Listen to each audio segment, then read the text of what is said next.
Добре, ами започваме с втората част от обучението JavaScript и jQuery. Съответно, последно говорихме за селекторите и за методите. Сега ще ви разкажа само някои работи. Пристъпваме към демото. Съответно, ето ги... че сме цвета с жълтичък. Ето ги основния синтаксис, сега как се прави. Доларчето, то индикира, че реда, който смятаме да въведем, е асоцииран с jQuery. Съответно, отваряме скоба и в кавичките, а също в селектора такова, можем да се въвеждаме различни работи. И с точка казваме какъв метод да се изпълни. Ето в началото, тук ви показах как с JS можем да хванем елемент по ID. С CSS как може да хванете елемент по ID? Също с JS.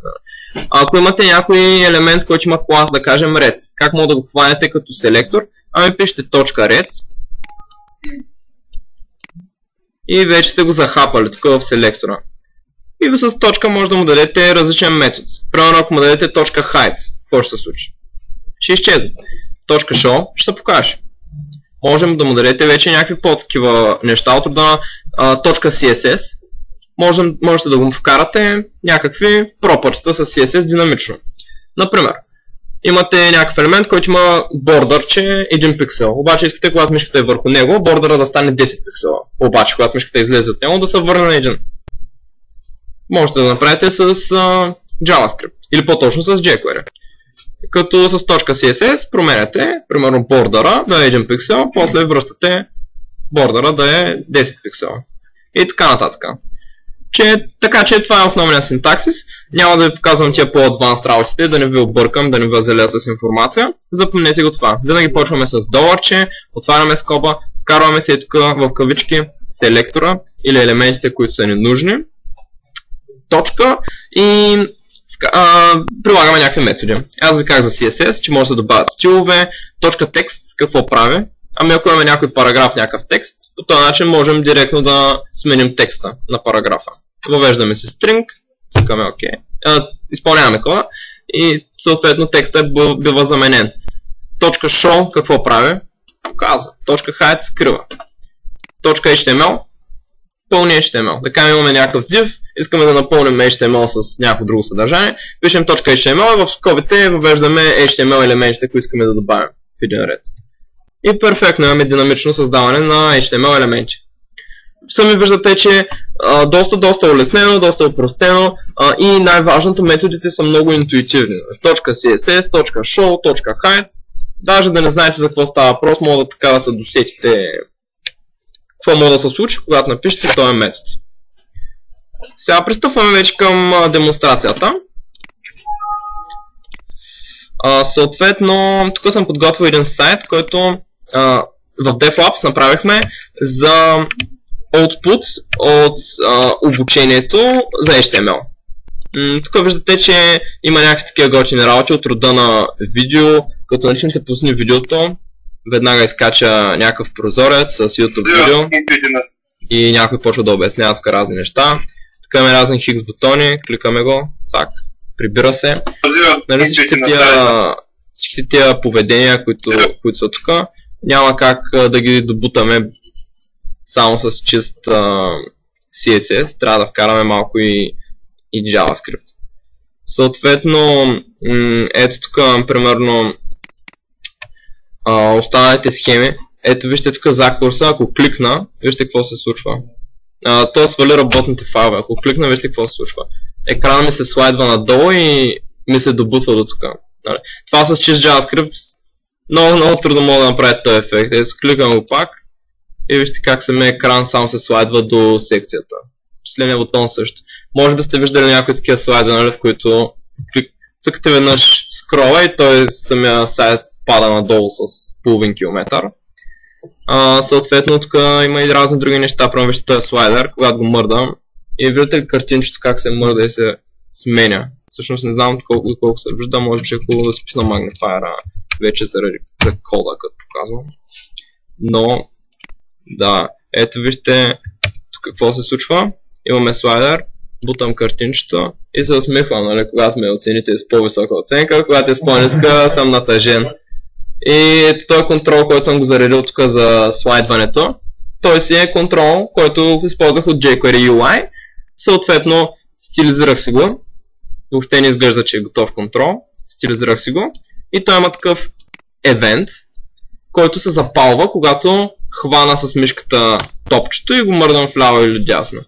И съответно му казвам, когато промениш оценката с една единица, смени снимчето е тук кръглото и закачи някакво друго снимче.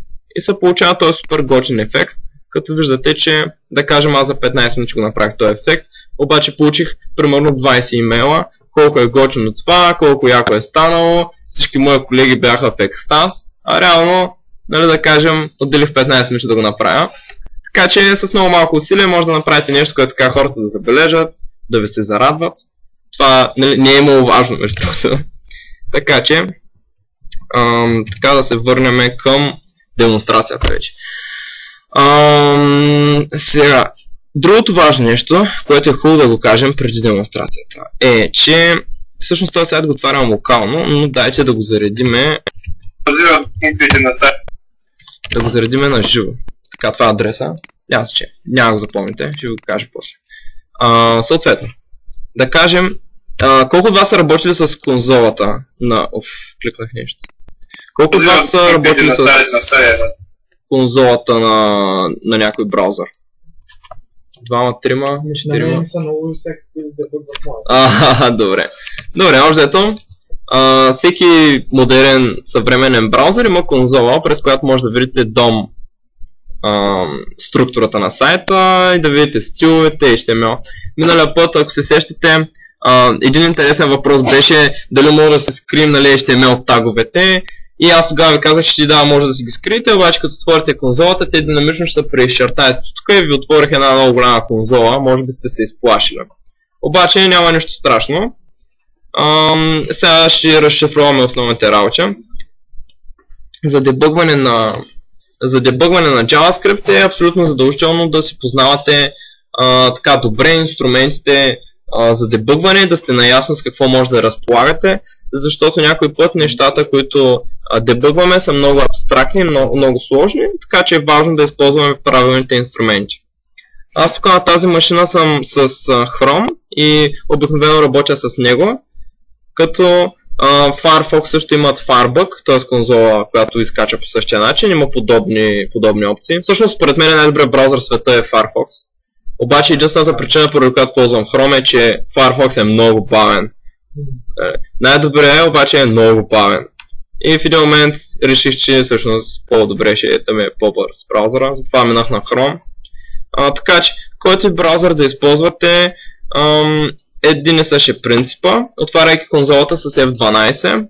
Тук виждате в лявата част имаме всичките елементи, дивове, секшени. Ето вижте тук, ако разгънем секшена, се получава нов div, page wrapper. Ето тук съм го разделил на две колони. Отварям колоната. Някакво заглавие имаме H2, в ляво пък е някаква фидбек форма, нали, ето тая формичка, която беше. Ето че имаме някакви input филдове, някакви такива работи. Ориентирахте се. Тук може да видите актуалното в момента DOM дърво на сайта ви. И сега ще ви задам такъв въпрос. Ако ето тук изтрия нещо, когато отворя изходния код, ще го видя ли? Не. Тоест ще бъде изтрито и от изходния код. Не. Точно така, да. Точно така. Изходният код е това, което оригинално се зарежда. Него го манипулирате динамично. В момента, в който го манипулирате динамично, нали, когато отворите изходния код, се вижда оригиналната част. Така че тук е много важно, че в тая конзола виждате актуалното съдържание на актуалната структура на HTML в момента. Сега, W3C има такъв валидатор. Обаче, някой път валидатора не валидира. Всъщност, валидатора въобще не валидира CSS3. Има някои, нали, много динамични неща, които ги правите, да кажем, on the fly. И много як трик е, да кажем, ако нещо ви гърми, вие просто го добавяте с JavaScript. да кажем, трябва някаква супер луда манипулация на елементите и W3 си ви казват: о не, той не е възможно, грешка. И вие нали осъзнаете, че тази грешка е незначителна и работи навсякъде. Обаче идва клиента, който нищо не разбира и казва: един ми каза, че мога да проверя колко е валиден кода и колко добре сте се справили във валидатора на W3C. И тук ми крещи нали грешка. Как може аз да платя 2000 лева за сайт, а то да има грешки в кода? В целия ми мой опит никога не съм успял да обясня на някой, че тази грешка не е реално грешка и така нататък. Така че, някой ако се, нали, да кажем, запъне с вас или искате кода ви да е абсолютно валиден, валидирайте си частта с HTML, съответно тия вече по-адванс нещата, които ги бутате с JavaScript, направете ги динамично, той като проверява през валидатора проверява само изходния код и пишете, че всичко е окей, и вие сте окей, и клиента също е щастлив, че кода му е нали, валиден, страхотно, сега вече направо ще избухне сайта и ще стане най-добре във вселената. Така, продължаваме нататък. Съответно, вижте сега тук, като маркирам отляво, да кажем, маркираме и това заглавице, задай въпрос и оцени. Вижте то как ми се подчертава в структурата на елемента и визуално ми показва кой елемент в момента съм маркирал. Съответно, в лявата част пък, тук имаме асоциираните стилове към този елемент. Ето вижте, че тук цвета е зададен какъв е и падингчето също, че е 12 пиксела отгоре и отдолу. Много удобно.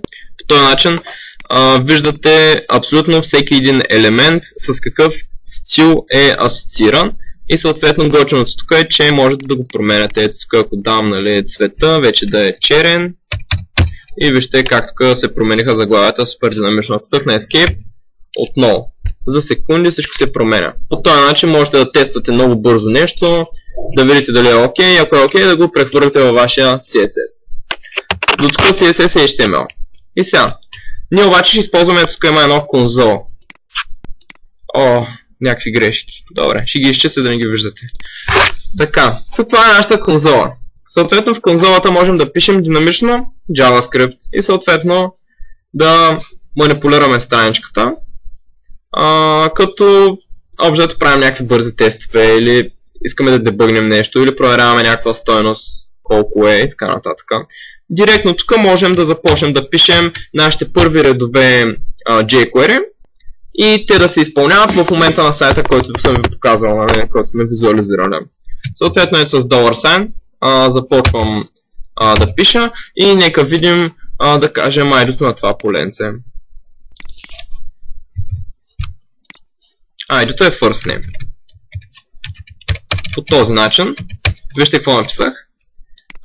First name и кликам Enter и когато кликна, то реално ми показва, че в този обект изведнъж се е появил този елемент, който аз си хванах. И съответно сега забележете, че когато хвърна върху елемента, ето той целият отново се подчертава и ми казва, че съм го маркирал в момента. Така че в момента този селектор ми връща този елемент. И от тук нататък абсолютно всички вградени методи на jQuery мога да ги използвам, за да манипулирам този елемент. И сега ще ви дам пример. Хайде най-напред да го направим 6 пъти по-голямо отколкото. Или 100%. Така, пиша .css и въвеждам property to width и му давам стойност, примерно 100%. Изпълнявам. Вижте какво стана. Полето става на целия ред. Ще му дам и също така padding 30. Всъщност отгоре отдолу 0, отляво дясно 30 пиксела. Леко го щупих. Ще му дам сега и height малко. Да кажем 40 пиксела. Ето, че стана такова огромно поле за име. Така, сега нека да го скрием. Някой помня ли как се криеше? Точно, .hide. Вижте какво ще стане, когато изпълня този ред код. Оп, вече нямаме такова поле. Нека да го покажем. Show. Нека да го скрием с такъв fade ефект, нали, както ви казах в първата презентация. има един метод, казва се fade out. Вижте как ще изчезне поленцето. Много по-красиво, нали се получи. То всъщност знам, вижда ли се много добре? Добре, супер. Fade in съответно. Мога да го покажем. Всъщност... мишката ми беше върху това. Тя ще ви покажа пак. Fade out и fade in. Вижте как излиза. С лека анимация. Може чайте да го скрием пак. Hide. И да му дадем да се слайдне надолу. И вижте какво става. Цак. Как се слайдна надолу. И може така да го скрием, слайдайки се нагоре. Да вижте как поленцето се скри нагоре. Сами виждате, че с един-два реда код мога да се направя разни такива basic анимации, с които да подобря user experience във всеки един вебсайт. Съответно тук, ако искам да хвана всички input полета в сайта, какво трябва да напиша? Input. Да, в CSS как хващате всички input с полета? Нали input и му давате някакъв стил. jQuery е същата работа. Ето. В момента хванах всички... Че го скрия това вече не трябва. Хванах всички input полета. Вижте имаме first name, имаме email, question 1, 2, 3, не знам си какво, някакъв бутон съм сложил тук. Хванахме всички input полета. Ако искам да хвана първи от тези input полета, пишем first, first. И ето, хвана first name. Ако искам да въведа стойността му в момента, празно. Ако я въведа, той всъщност леко го скрихме май. Да, айде да хванем имейла. Въвеждам някаква стойност за имейл. Така. Полето имейл виждаме тук, че се казва имейл. Извиквам го по ID. Ето го, .val и ми дава стойността му в момента. Много лесно, много интуитивно и изключително улеснено от към синтаксис, от към логика и от към семантика. Съответно може да попитате, нали, как можем да видим всички методи, които може да използваме в jQuery. jQuery.com има документация. Тук може да прочетете малко повече. Ето WordPress, различни Wikipedia също използват, нали, jQuery. Може да видите за какво става въпрос. Може да видите някои от нещата, които говорихме за първата лекция, че така се използват в jQuery. И ето тук има API Documentation, където общо са описани всичките методи. Ето примерно да видим той какво прави. Add class. Метода се казва Add class.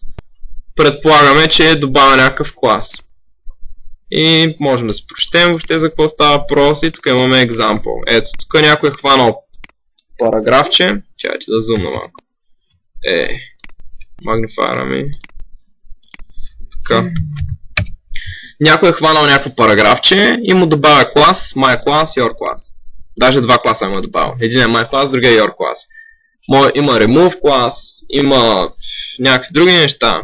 Как може да го използваме това? Да кажем, че имаме някакво меню горе и да кажем, искаме на елемента, в който сме в момента, да кажем, ако човека е в секция контактче, бутончето, което е контактче, да му се добави клас active и класа active отзади с CSS да напишем, че бутона прямо ще е натиснат, нали?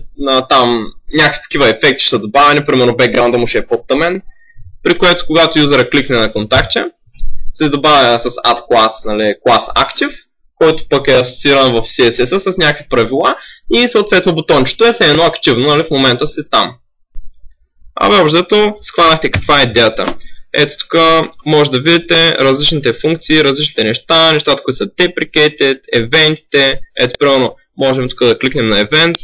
Ето вижте колко неща има. Change, клик, когато кликнеш някъде, double клик, когато направиш, когато различни... Общо доста неща. Да не изпадам в детайли, че тези тук са много заплетени и няма да ги използвате никога, ама разбрах за какво става въпрос. Евентите ги търсиме в jQuery.com API Documentation. И общо това е делото, което исках да ви кажа за селекторите. Наистина, виждате, не е трудно. Основните селектори, които се използват са ID, по ID и по клас. Ако искате да хванете някакъв елемент, по ID или по клас, давате му някакъв ID, давате му някакъв клас и си го хващате с jQuery и си правите каквото си пожелаете с него. Скривате го, показвате го, слайдвате го, бутате го, мърдате го и така нататък. Така. Сега аз споменах на около няколко пъти по време на презентацията за различните евенти. Истината е, че това е една от най-големите сили в JavaScript, че може да хващате различни евенти. Различни неща, които се случват с устройството, различни неща, които се случват с мишката. Съответно, ето тук съм посочил някои от главните. Не са всички, но някои от главните. OnClick е когато някой кликне. OnMouseDown, някой знае ли какво е? Когато написаш.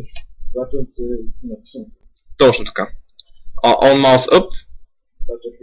Да, когато написаш е OnMouse. Когато пуснеш е Up. OnMouseOver. Това, което ти каза. OnMouseOver е когато прямо с мишката отида до логото. Тук. Клик. Това е задейства евента OnMouseOver. Отишъл съм с мишката върху него. OnMouseOut. OnMouseMove. Когато мърдам мишката. Може нещо да се случва. Да кажем някакви очи да следят мишката, нали? Когато е мърдам, нещо да се случи. OnKeyPress. Когато кликна копче. Мен се случи правилно така да го използвам. Имаш един клиент, който искаше да направим търсачка и когато почна да въвеждам символи, ако въведа повече от 3 символа и изчакам една секунда, да пусне търсене. Да не е нужно да кликам някъде, ами както в Google, нали, динамично търсене. Почваш да пишеш и това изкарва търсещи резултати. И аз използвах точно това копче, този евент. OnKeyPress, дадах OnKeyPress, той самия евент ми връща примерно някакви неща, аз проверявам в инпута, нали, .val. Колко символа са въведени? По-малко ли от 3? Ако е по-голямо от 3 и пускам пускам някаква функция, която задейства сърча, който вече е друга тема на разговор. Ама да, от OnKeyPress. Дори OnKeyPress може да проверите кое точно копче е начиснал. Примерно, мен се случи така, имаше една логин система и юзера каза, искам когато кликна Enter да влезе автоматично да цъкне вход. Все едно съм цъкнал вход бутона, нали? Да не е нужно да кликам вход бутона. И аз с jQuery вкарвам проверка, дали когато си на формата, нали, си кликнал бутон и дали този бутон, който си кликнал е Enter. Нали, Return.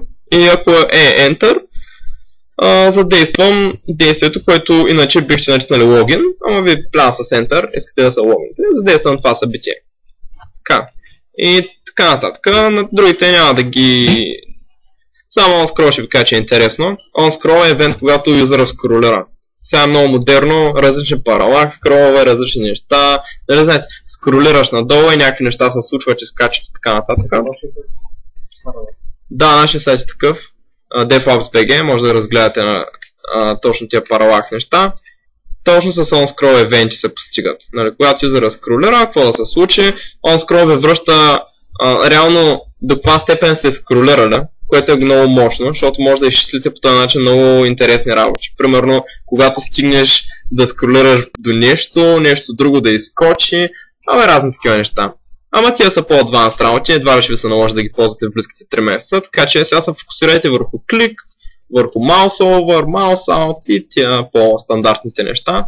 И когато вече придобиете така увереност в тия събития, тогава вече може да разгледате и по сложните събития.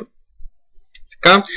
И сега да направим също едно демо, което да илюстрираме така на практика всичките тия неща. Така. Нека най-напред да го спра това нещо. Да се върнем на този сайт. Хайде да направим така, че върху тази картинка, когато кликна, да ми изкара съобщение, примерно DevOps. Сега, как ще го направим? Първо, нека видим дали съм сложил ID на картинката. Еми, не съм. И клас няма. Еми, ще го добавим тук динамично. ID да сложим. Така, сложихме вече едно ID. Можем да я достъпим. Влизаме в конзолата. И тук какво да напиша? Най-напред да я хванеме, нали? Опа.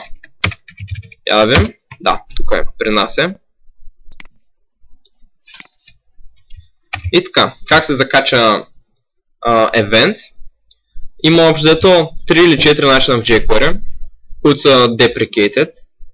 И начина, който се препоръчва сега от последната версия е с .on. .on приема два параметъра. Така, първият параметър, ето вижте как го написах. Първият параметър е точно какво е събитието. И втория параметър, всъщност той приема повече от два параметъра, обаче най-разпространените са тези двата.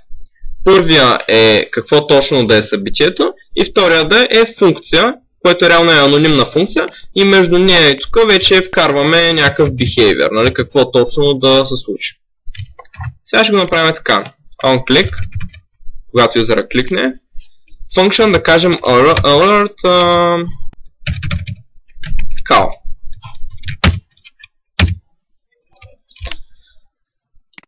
Ето, отново повтарям. В началото закачаме евента, упоменаваме който искаме да създадем за този елемент, който сме селектирали и подаваме анонимна функция, в която вече пишеме точно какво искаме да се случи. Кликам Enter и ето, че вече евент е атачнат. И сега, ако отида до имиджа и ако го кликна, изкочи съобщение, което е generic съобщение от сайта, пише call. И по този начин се атачват евенти. Тук ако там, да кажем, мога да дам някакви евенти, които да се изпълнят в конзолата. Да кажем, искаме да console log се казва събитието и искаме, когато ховернем върху някой елемент, да не е толкова дървено да изкача съобщение, ами да изкача примерно някакъв индикатор, че сме ховерни. Че сме минали с мишката върху изображението. Съответно ето тук mouse over спиша и да кажем, ще му дадем console log единица. Цъкам Enter, ще изчиста конзолата и сега вижте какво се случва. Когато с мишката мина върху картинчето, една единица се появи в конзолата. Втора, трета, четвърта и така нататък. По този начин можете много лесно да си тествате, да кажем имате 5-6 hover ефекта, няма да е много ефективно да сложите изображение, някакво съобщение и всеки път да кликате OK и всеки път да кликате нещо, може да кажем да искате някаква верига от действия да засечете. По този начин с console log, пак ще ви покажа синтаксиса, с console log можете да конзолнете нещо, което да ви индикира. Примерно ако му дам this, знаете в повечето програмни езици, this асоциира се с ето този елемент, който сме хванали ето тук. Тоест this е текущия ни елемент. И ако му дам console log this и изчистя конзолата, когато го мина покрай него, ето сега имаме единица и втория елемент е абсолютно цялата ни лудница ето тук. Можем да видим точно кой елемент е, какво ID е, че е image елемент, нали, така нататък, дължината му, че е единица, защото е само един имидж. Схванахте логиката общо. Че така се атачват евенти. Как може да проверим всички евенти? Разбира се, пишем така .on и съответно .on, самия метод, виждаме точно какво прави и ето тук мисля, че в някъде беше bind така. Ето тук има, ето ни ги примерите, ето onClick, какво се случва и така нататък. Между другото, документацията на jQuery е една от най-добрите документации, които съм виждал, защото освен теоретичната част, винаги има и някакъв пример, по който много лесно можете да се ориентирате точно какво се случва. Ето тук имаме и performance, различните типове, additional nodes, нали, неща, които трябва да знаете. И ето тук има други примери, ето отново пример с alerts, който аз ви дадах малко по-рано. Тук има пример с самия документ, как се случват нещата и ето го примерчето.